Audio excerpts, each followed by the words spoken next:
Bom, muito bom dia a todos. Meu nome é Aljan, sou engenheiro agrônomo, represento a Guebana nesse evento, na qual trabalho desde 2014, 2015, e hoje atuo na questão de desenvolvimento de máquinas, cultivares, na avaliação das cultivares e também no sistema de fertilidade de solo. Hoje vou comentar um pouco mais a respeito da questão das máquinas que utilizamos no manejo das culturas, das cultivares e também do manejo de fertilidade que trabalhamos e recomendamos aos nossos produtores.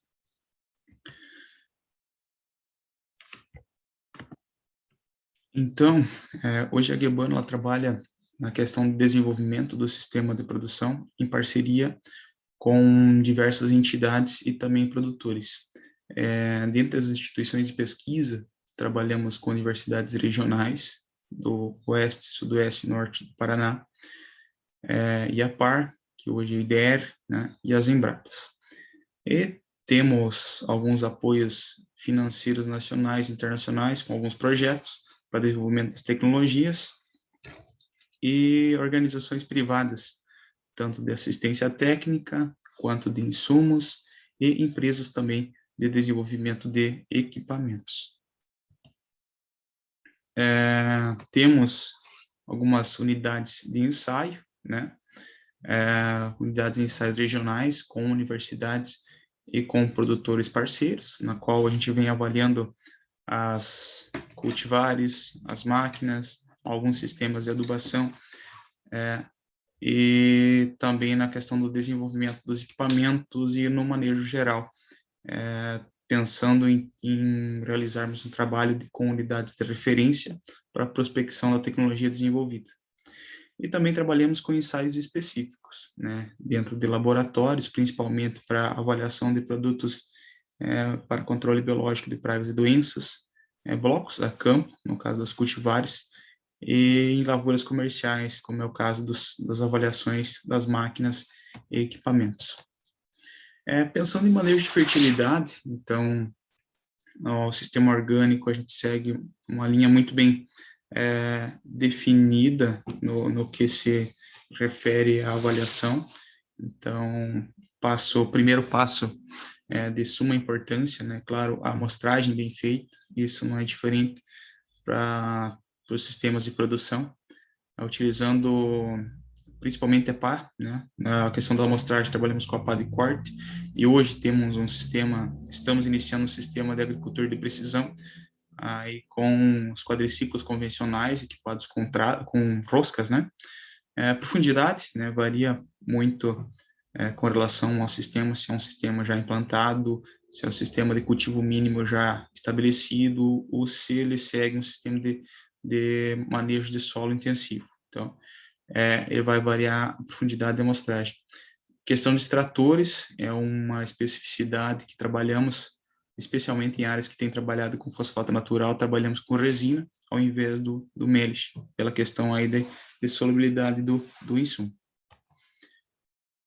Pensando em opções de fertilizantes, né, trabalhamos principalmente com fosfato natural, né, esse insumo, como ele é já de baixa solubilidade, em áreas que estão abaixo do nível crítico, a gente tenta sempre trabalhar com termofosfato, né, no local, assim, para ter essa liberação para a primeira cultura, né, para o primeiro cultivo, e aí o fosfato natural vem como uma correção e até como para suprir a extração da cultura na sequência. Também pensando numa adubação de sistemas. Trabalhamos com termofosfato, já ele é um pouco mais solúvel, né? Ele pode estar liberando P2O5 já na primeira safra. Com relação a potássio, temos o sulfato de potássio, né? Silicato de potássio, também uma outra fonte, os pós de Roche, que tem uma solubilidade um pouco mais lenta do que o sulfato em si, mas são algumas opções. O potássio, na maioria das áreas, não tem sido o grande problema. Trabalhamos com os compostos orgânicos, né, diversas fontes, seja ele de frango, de suínos, de bovinos, né? Então, a única questão que a legislação nos pede é a questão de estabilização biológica, né, por no mínimo 90 dias, e a gente consegue estar utilizando sem algum problema. Adubo orgânico puro, ou ele misturado, né, com diversas fontes, como os pós de rocha, fosfato natural. Trabalhamos também com biofertilizantes, como é o caso do Supermagro, o antigo Supermagro, e que ainda assim vem sendo utilizado pelos produtores. E dentro de outras fontes, né, os pós de rocha tranquilamente podem estar sendo utilizados dentro do sistema de adubação. E agora eu vou mostrar um pequeno exemplo, né, da forma de adubação, de como a gente vem trabalhando, né, sempre pensando na análise de solo como base. Coloco uma situação aqui de uma área já, de um produtor com uma área já estabelecida, já corrigida, pensando em saturação de bases, pensando em pH e também nível de fósforo acima aí do crítico, né? Aí, a gente pensa nessa situação, a gente pode pensar numa adubação de sistemas, né? Trabalhando a adubação de inverno, com espaçamento reduzido, uma correção mais em área total. Então, trabalhamos aí praticamente toda a adubação, né, no inverno. Apenas trabalhamos com o potássio lá para a cultura da soja, como ela é um pouco mais exigente nesse nutriente. Então, no inverno, pensando em trigo, pensando em aveia, a gente coloca praticamente toda a exigência das duas culturas no inverno, justamente pela questão da linha e adubação em área total, e aí trabalha com o potássio lá na base da cultura da soja. Aqui mais uma situação, só que com pH já um pouco mais baixo. Então, nessa situação, né, como eu comentei antes,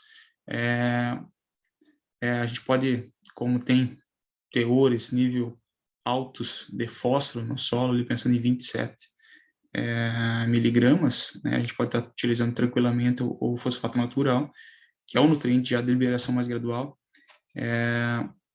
vendo que o solo já vai estar, né, já pode estar disponibilizando para a primeira cultura, primeira safra, mas temos uma situação aí de saturação de bases baixas e pH baixo. Então, pensando em calagem, eu vou realizar calagem nessa situação e utilizar o fosfato natural? É uma situação que a gente deve tomar cuidado, né, justamente pela questão do aumento do pH e indisponibilização do nutriente, né? Porém, mesmo nessas áreas, a gente tem visto, quando eu tenho uma área com baixa matéria orgânica, aqui eu estou vendo um teor de 1,9, 1,95% de matéria orgânica, nível baixo, né? Se formos pensar num manejo mais sustentável, eu indicaria a realização da calagem, porque em áreas com teor de matéria orgânica mais alto, eu vejo que não tem sido, se eu tenho níveis de cálcio e magnésio alto, a calagem nem sempre vai trazer o mesmo benefício, né? Mas nessa área aqui, como eu tenho matéria orgânica baixa, eu recomendaria a calagem. É questão de adubação, né? Novamente, é uma adubação de sistemas com níveis altos de fósforo e de potássio também, né? Aqui eu tenho uma situação de baixo fósforo, né? De 5,25 miligramas por decímetro cúbico em um solo argiloso do tipo 3, né? 50% de argila.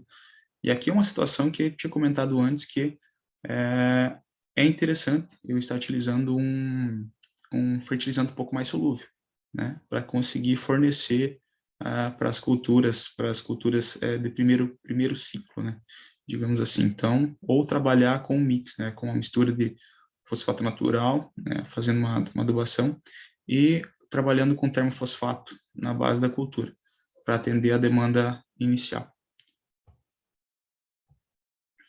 E aqui, novamente, eu tenho uma situação de correção, que vai ser necessária a correção. Então, eu posso trabalhar aí no inverno com fosfato natural, pensando numa correção gradual e em área total. E aí está trabalhando com um termofosfato aí na sucessão, na cultura de verão. Hoje, como eu falei, a gente tem um equipamento adequado para agricultura de precisão, né, um equipamento já com referenciamento de amostras, com coletores para análise química e também para análise física de solo, ele é equipado com um penetrômetro. E também a gente pode estar analisando a questão de biologia, né, com a metodologia que a Embrapa vem desenvolvendo. Então, são possivelmente 3 análises que a gente possa estar realizando. Claro, não é a salvação da lavoura, mas a gente vai conseguir identificar e trabalhar com zonas de manejo, possivelmente. Nem sempre, né, a produtividade ela pode estar correlacionada com simplesmente condição química do solo, né, mas a gente precisa trabalhar, né, no que está palpável e está corrigindo no que a gente pode verificar nesses mapas, né, nessas situações. Pensando em cultivares, né, saindo um pouco da fertilidade de solo, né, a gente vem trabalhando avaliações regionalizadas em toda a abrangência de trabalho da GEBAN e vem trabalhando com alguns parceiros, né, universidades, sendo o UniOeste, o TFPR, o EMP e o Unijuí, também é uma parceira que nos auxilia nas avaliações, com institutos de pesquisa, né, IMS, IDR, Embrapa, e também nos produtores parceiros. E aí nos produtores das várias regiões, desde o sul, do Rio Grande do Sul até Goiás e também Paraguai. Aqui eu tenho um mapa, né, mostrando aí a localização dos ensaios que a gente vem realizando. Então, esses são produtores que aceitam o desafio e que vão nos auxiliar também na avaliação e na amostragem posterior. E esse trabalho, ele tem alguns objetivos, dentre eles, o estabelecimento da população de plantas que melhor se adapta à condição do produtor. E população, quando eu falo em população, não é por questão de acamamento simplesmente, mas assim por uma situação de controle cultural de plantas daninhas. A gente tem visto que onde a condição permite, a região permite, a gente aumentando a população para que a cultura feche o mais rápido possível a linha, e tem um efeito de supressão muito grande e é muito importante, né, para nós que trabalhamos com o sistema orgânico. Então, essa talvez seja uma das principais importâncias desse trabalho, né? Além, né, claro, da tolerância de pragas e doenças, em situações que já tenho histórico, eu tenho cultivares com essas possibilidades, né, de controle genético ou de manejo das pragas e doenças, adaptabilidade, né, com certeza, né, para altas produtividades eu tenho que ter um cultivar adaptado à região, e também para o zoneamento agroclimático, né, então produtores que acessam que as linhas de financiamento, eles devem ter as cultivares já registradas e zoneadas, né, para cada região de cultivo. E aí, né, a gente veio durante muito tempo trabalhando com poucas cultivares, né, e hoje a Embrapa tem um trabalho fantástico, né, de desenvolvimento dessas cultivares e com tecnologia Shield, né, com tolerância à ferrugem, que é a principal doença para nós, como principal problema, né, e a tecnologia Block, né, que é a proteção contra os insetos sugadores, principalmente aí o percevejo. Então, isso veio nos agregar muito no manejo, né, dessas enfermidades, dessas pragas. E, claro, a gente tem que testar, tem que validar na propriedade, na situação de cada produtor, a adaptação de cada cultivar. Pensando em máquinas, né, eu vou mostrar um pouco das máquinas e implementos que temos utilizado, né. Hoje temos um trabalho de desenvolvimento muito forte, juntamente com empresas e também com os produtores na avaliação, né. Dos equipamentos, antes de falar de máquinas, a gente precisa conhecer a área, conhecer quais as espécies de dispersão, identificar os implementos, né, para cada situação, e planejar também o sistema de rotação de culturas, né, porque a gente sabe que a palhada é o principal herbicida, e também está à disposição de cada produtor. Temos um trabalho de longo prazo aí de avaliação da dessecação elétrica, que é um sistema extremamente eficiente, né, pensando no controle pré-plantio. Entretanto, ele tem alguns problemas e ele precisa ser atualizado. Ainda é um sistema que vem sendo melhorado, vem sendo atualizado, e a gente espera um dia estar com esse implemento à disposição, né, para para que todos os produtores possam estar utilizando. Foi testado também um sistema de entrelinhas com grande eficiência, né, de controle, porém o problema era a dirigibilidade na entrelinha da cultura. Então também é um sistema que precisa avançar, né? E aí pensando nas capinadeiras, a gente tem todos os sistemas, vem desde a capinadeira o sistema convencional, passando pelo desenvolvimento de equipamentos com discos. Aqui mais um sistema já com uma evolução, com menor envolvimento de solo. Aí, esse é um outro equipamento que trabalha em área total, né? Só que para sistema convencional, envolvimento, né, de solo. Os fingers, que são mecanismos complementares que trabalham na linha, retira as plantas daninhas da linha. Aqui um produtor da Áustria que a gente conheceu, que trabalha com esse sistema de capina. Trouxemos esse equipamento para o Brasil, já ele não teve tanta eficiência de como era a concepção dele, então tivemos que adaptá-lo, né? Aí, aqui é um sisteminha mostrando como funciona o sistema de câmeras, né? Mas pelo tempo eu não vou poder mostrar, que é um vídeo longo.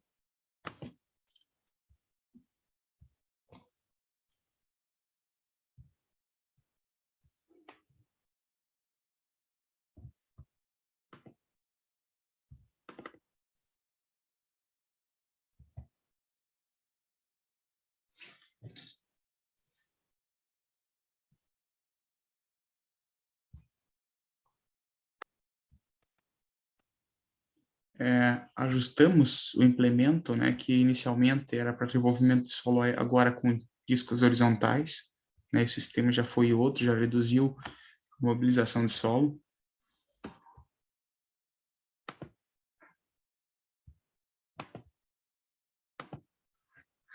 Aqui mais um vídeo, né, mostrando a eficiência do controle, já com baixo envolvimento de solo. Aqui é como o sistema funciona, né, a questão das câmeras, também com iluminação para trabalho noturno.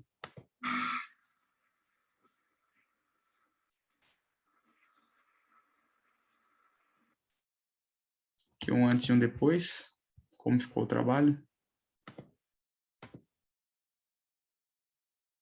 Mesma forma. E dentro dos equipamentos que temos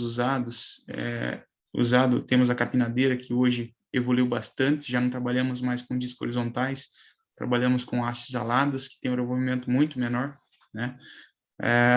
E equipamentos que estamos trabalhando e desenvolvendo, um deles é o vapor, né?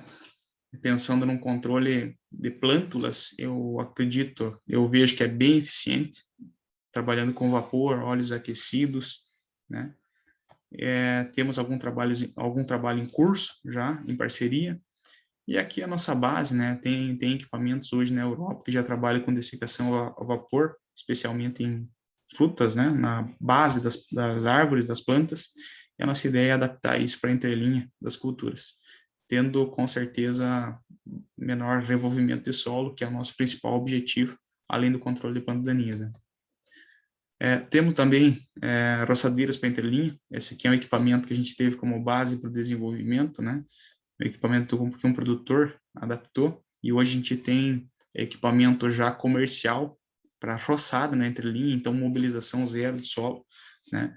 Ele vai cortar a 1 centímetro as plantas daninhas e com isso ter uma grande supressão para que a soja possa fechar o dossel, né? E não ter mais problema. E, com certeza, né, a questão das plantas de cobertura, né, com esse efeito supressivo. Aqui algum sistema de rotação que trabalhamos, que a gente tem recomendado aos produtores. É claro que para cada região vai ter um melhor adaptado. E outras estratégias complementares, como eu falei, escolha de cultivar, densidade de plantio, questão da ressemeadura, né, evitar a ressemeadura. Esse RMC são rompedores de membrana celular. Hoje temos um trabalho de avaliação desses produtos com potencial de dessecação e de controle de plântulas. e eu acredito que vai ser muito interessante no futuro próximo de ter um produto que a gente possa aplicar e ter um controle efetivo das plantas, principalmente pensando em plântulas, né, que elas são mais sensíveis. E também é sobre semeadura, né, eu ganhar tempo na questão de supressão, questão de formação de biomassa no solo, é uma prática bem interessante. O tempo era curto, a apresentação basicamente foi essa. Se alguém tiver alguma dúvida, estamos à disposição.